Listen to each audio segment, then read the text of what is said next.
Hi drivers, Paul Taylor here again from Truckers Justice Center. Thanks for watching our YouTube channel. We are continuing our series on 10 stupid things truck drivers do to mess up their careers. Number 8 on my list, it may not be on your list, but it's on mine, and that is signing a lease purchase agreement for a truck with a leasing company affiliated with a trucking company. Now, think about this. If you could make more money as a lease purchase driver, why wouldn't the trucking company keep the truck, put an employee on it in it, and keep all that extra money for themselves? It's because they're going to pass on all the operating costs to you. And you're not going to be subject to workers' compensation if you get hurt at work. They're not going to pay withholding on your taxes.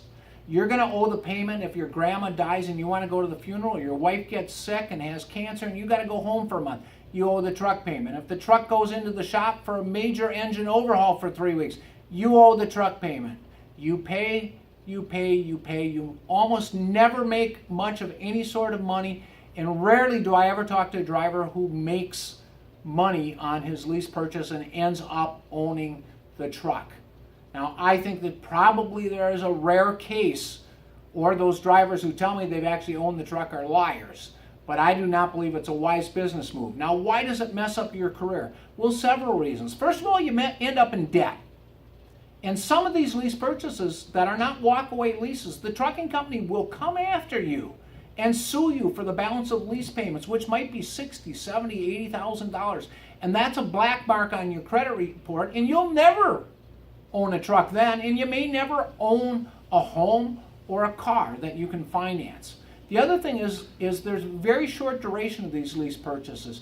Trucking companies, many of them, or leasing companies affiliated with trucking companies, take back trucks in a period of a year, might have 4 drivers in one single lease purchase truck under different leases. Now, if you last with a trucking company and they starve you out because you're naive enough to do a lease purchase, and you last 4 months, that shows you're a job hopper, which is going to make it very difficult to get on with a good private fleet or a very good carrier that pays well. We know that one of the things you need to do in this trucking business is to pay your dues, which means you might end up with an entry-level company like Swift, like Prime, somebody like that. But if you want to get on with somebody who pays better than the average trucking company, somebody like J.B. Hunt or Schneider, you need some longevity. You sign a lease purchase, you're unlikely to have any sort of longevity with any trucking company, or you're starving. The other thing is that the lease purchase arrangement poisons the well between drivers and trucking companies for whom they work, simply because the drivers are usually not making much money. We represented a driver recently who worked for a trucking company. He worked 32 weeks. He worked there, 16 settlements. And in 32 weeks, he made $3,400. And he worked his tail off.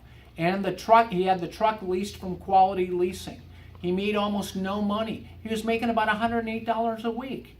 And this tends to poison the well because of the resentments that are there by a driver and his picking and choosing loads because he needs to be able to make money to pay that very high lease payment. Finally, this screws up your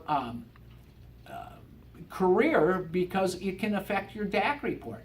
Quit without notice, abandonment, if you simply run out of money and can't buy fuel under the lease purchase arrangement, it can screw up your DAC report. So don't do a lease purchase.